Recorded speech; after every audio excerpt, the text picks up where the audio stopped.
Hello everybody, I'm Alfred. The video we're about to watch and listen to is titled Mistakes I Made in My First Year as a Real Estate Agent. Now this is posted on Monica Short's channel, so let's check it out.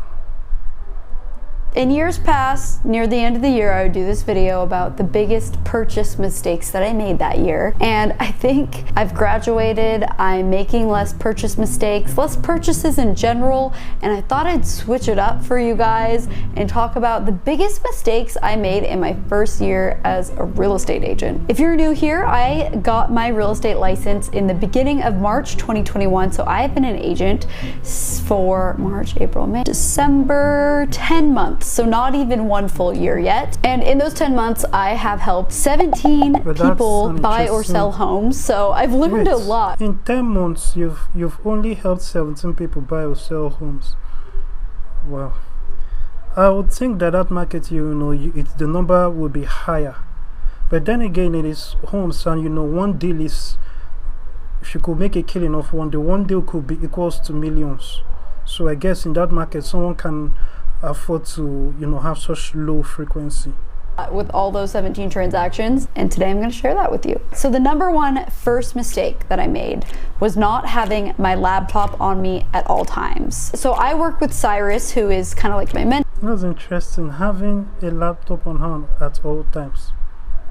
What about your phone? It depends on the kind of phone you have, and also tablets. And now that we have foldable phones, like tablets that can fold into phones, but that will be better than carrying around a laptop. But if you must, because what are you actually doing on a laptop that can't be done on a phone? Seriously, are you building 3D models? Are you using software like Maya or software like Blender? Are you creating 3D animations? If you're just using Word documents or spreadsheets, and there are a lot of stuff that you can actually access on a phone or on a tablet device. And with the cloud, you can sync things, so when you work on the laptop, you can also access it and edit it on your mobile device and all that. Mentor, he's our team leader, and this was a big thing he said to me in the beginning. He was like, you need to have your laptop on you at all times. Like, there have been times where I had to pull over while I was driving and write an offer in the car, and I thought at first, not gonna lie, I just thought he was being dramatic, but I quickly realized, yes, you need to have your laptop with you at all times. And it wasn't long until I actually was in a position where I myself also had to write an offer while I was in my car, not driving, of course, but there are those time-sensitive moments. This portion of the video is sponsored by LG, and I showed you guys in a video last month how I've been loving the LG Gram. I use this for all of my real estate related needs. It's interesting, like in Instagram, LG now has their own series called Gram. This is funny. Let's keep watching. The new LG Gram, which I'll have linked below, actually comes with Windows 11 pre-installed in it. That's awesome because for my real estate software, at least, it's all through Windows, so it creates a really seamless. Okay, so she's using custom real estate software, and that runs on Windows. But you could check out if that software also has, an ability, availability for use on the app, if there is an app version for either the Apple Store or the Android Store. Or you could change to a real estate software that actually has that fluidity, and you can back up things to the cloud and all of that, if it's compulsory that you must enter all details. But you can look at it this way, like for example, a musician. Let's say a musician that ideas come to him. He doesn't have to have his notebook where all his songs are in at all times. He can write it down on a piece of paper, on a small jotter or somewhere, and later transfer it. So there's space for that, because what I'm seeing with carrying about a laptop is something else. And perhaps you should, if it also must be a laptop, there are smaller size laptops that have a lot of space. They are like up to 1 terabytes and all of that, but so that you can make things less clunky, something that is tablet size and that can fit in your purse, if you are so insistent on laptops. experience for me to work on. But anyway, she, right now is promoting this LG. It's made my workflow a lot quicker. I can manage my time better, get things done quicker, which is just important in general in real estate. It's lightweight, it's got a long battery. I hook up my phone's hotspot and I'll work on anything from anywhere. And the reason that you need your laptop on you at all times, like sometimes you really need to submit this is about to be good. An offer ASAP, is because once you submit an offer, it expires at 9 p.m. unless you specify you want, Wow. When you submit an offer, it expires. That's very interesting. But of course, this is for her own system and the part of the world that she is in, and the state that she is operating as a real estate agent. And perhaps the system that the agency she's working with, uses. So that's an interesting thing. If you are working for a company and the company is like everybody has to use this software, there's nothing you can do about it, and if the software can only run on a laptop device, I guess that's you have no choice, but at least perhaps get something smaller, so it and lightweight that'll be more convenient, and that way you can put it as if she's a woman, she can put it in her purse or carry about the bag, and something that it will be convenient for her to walk around with. 2 days for them to review or whatever it is. It expires at 9 p.m.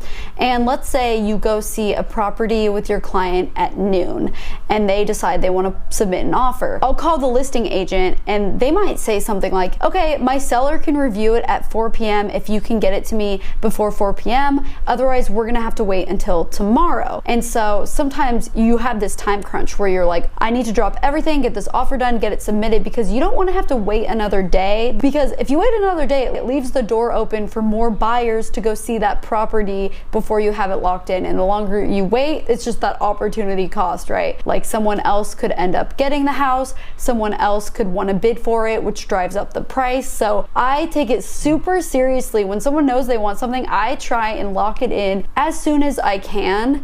I'll just seriously drop everything because it's really important, right, to get that done for them. Thanks again to LG for sponsoring this portion of the video. The second mistake, I think I've touched on this, so I'll keep it brief.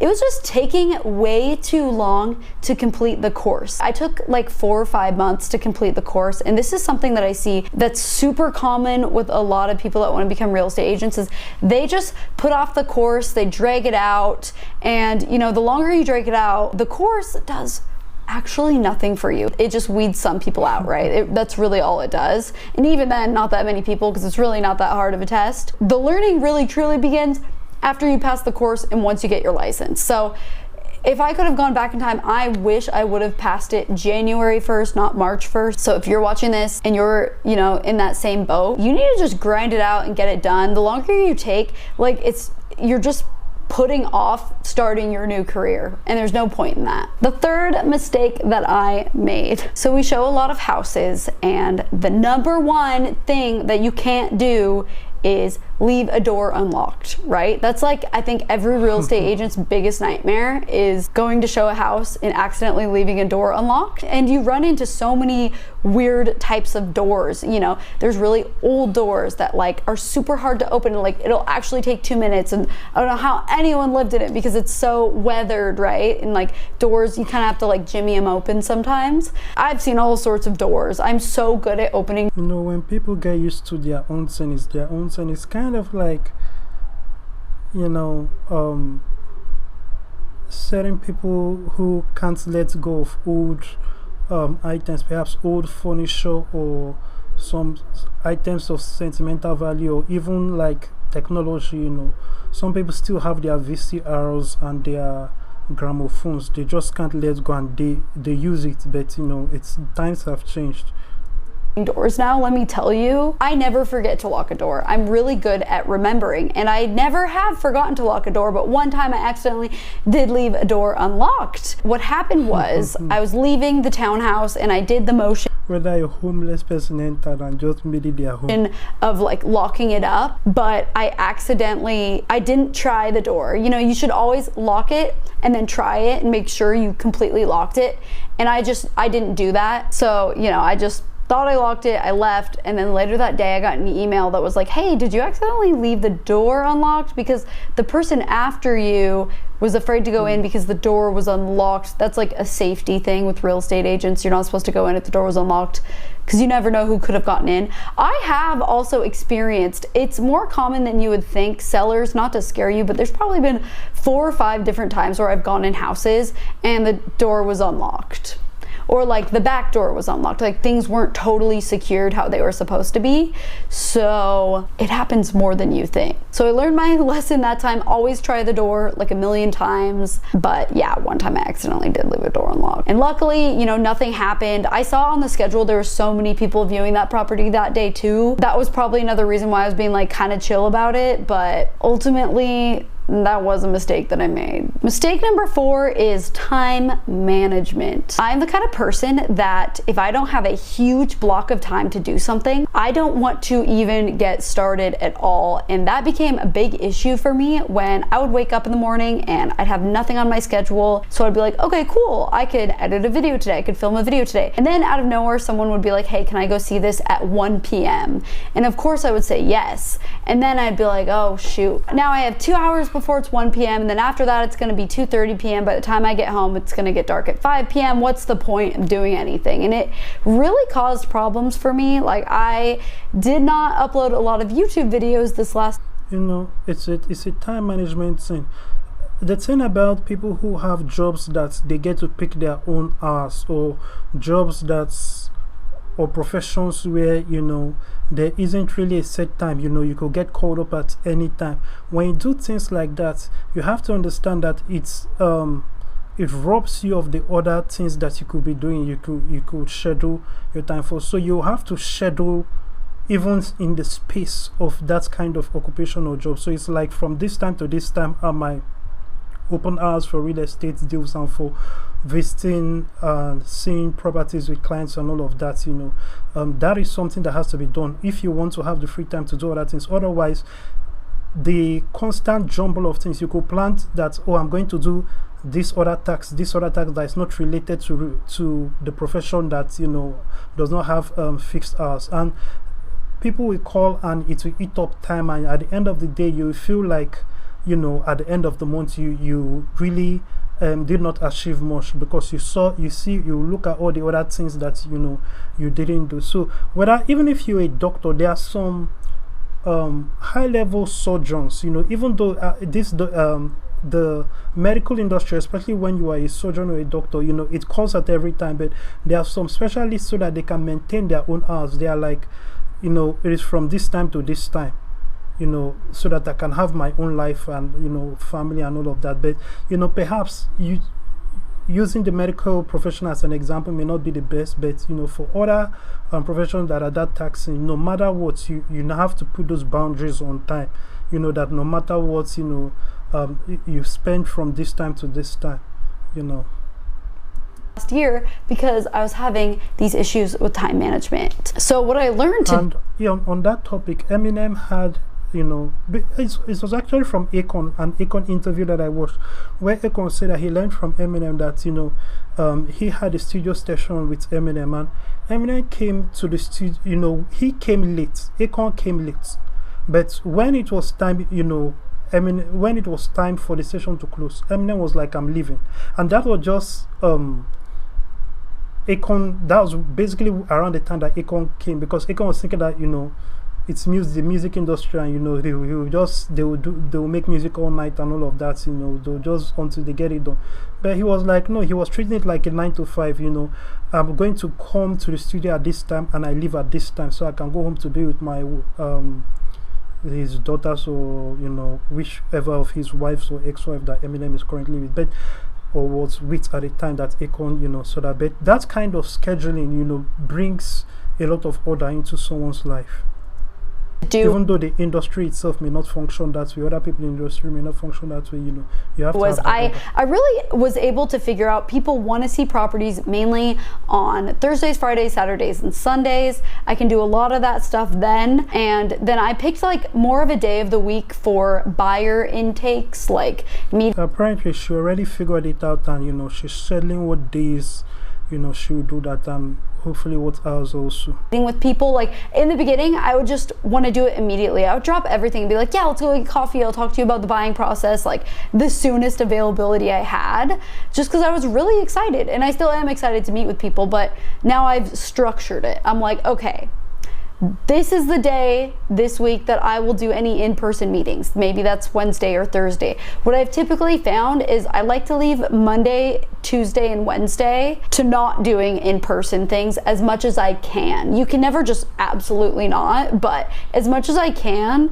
I jam pack all the other days so that Monday, Tuesday, Wednesday, I at least know that I'm gonna have my time where I can work on YouTube. In this next year, I'm gonna be uploading a lot more. I just needed to be real with myself, right? And I think at first, I really thought I was gonna be able to juggle it all. And that was a big mistake for me to think that. It was also very naive to think that, I could just do it all like that, because I got burnt out super quick, and then I just didn't upload YouTube videos for so long, and I hate that. I hate that so much. Mistake number 5 is one I think a lot of people make, and it is leaving only the estimated amount of time it's gonna take to get somewhere as the time you're giving yourself to get there. So, if you're running out the door and it says it's gonna take you 40 minutes to get somewhere, don't leave 40 minutes before. You're supposed to leave 45 minutes before, right? Give yourself that extra 5 minutes, and it's gonna relieve so much stress. Well, I like that 5-minute rule, but I learned in real estate, it's a lot better for me at least to give myself at least